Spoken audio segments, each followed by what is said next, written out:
بسم الله الرحمن الرحيم.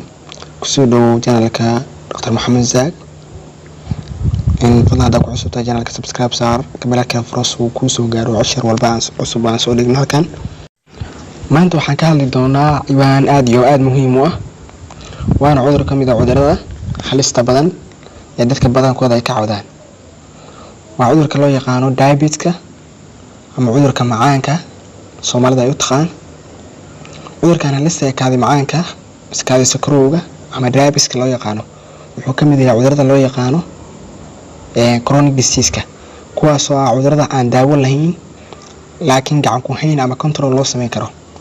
cudurkan waxaa loo kala saaraa ama loo kala qaadaa laba nooc oo kala ah, type 1 and type 2.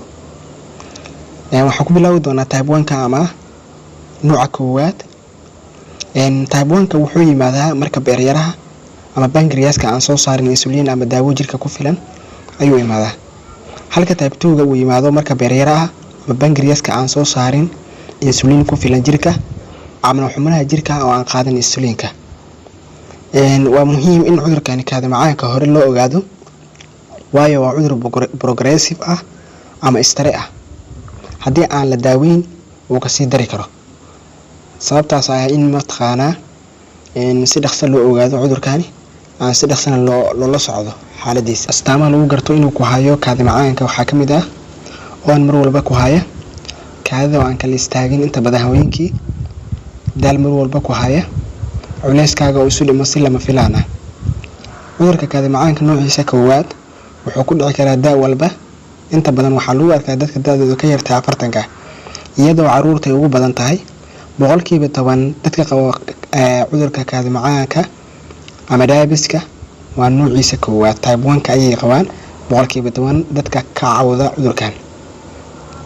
iyadoo mararka qaarkood loogu yeero cudurkan type 1 childhood diabetes ama kaadi macaanka caruurta. cudurka kaadi macaanka noociisa labaad ama type 2 wuxuu ku dhici karaa qof walba, laakiin boqolkiiba 90 dadka waaweyn ee cudurkan haya waa type 2. inta badan wuxuu ku dhacaa dadka da'dooda ay ka weyn tahay 40. nooca type 2 dadka ugu badan ee ku dhaco waa dadka asalkooda ka soo jeeda Afrika iyo sidoo kale Aasiya.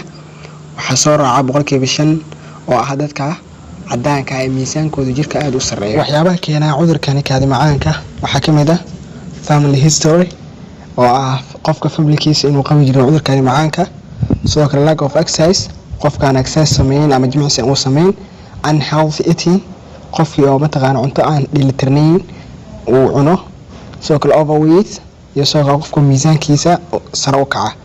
cudurkan kaadi macaanka haddii aan hore loo ogaan waxyaabo uu keeni karo waxaa ka mid ah maskaxda dhiigii u gudbi jiray oo yaraada ama xakad gala, sidoo kale heart attack wadnaha oo istaaga, indhoolnimo iyo sidoo kale lugta oo la jara.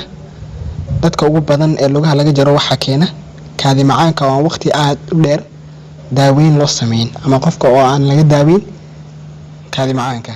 waad ku mahadsantahay daawashadaada.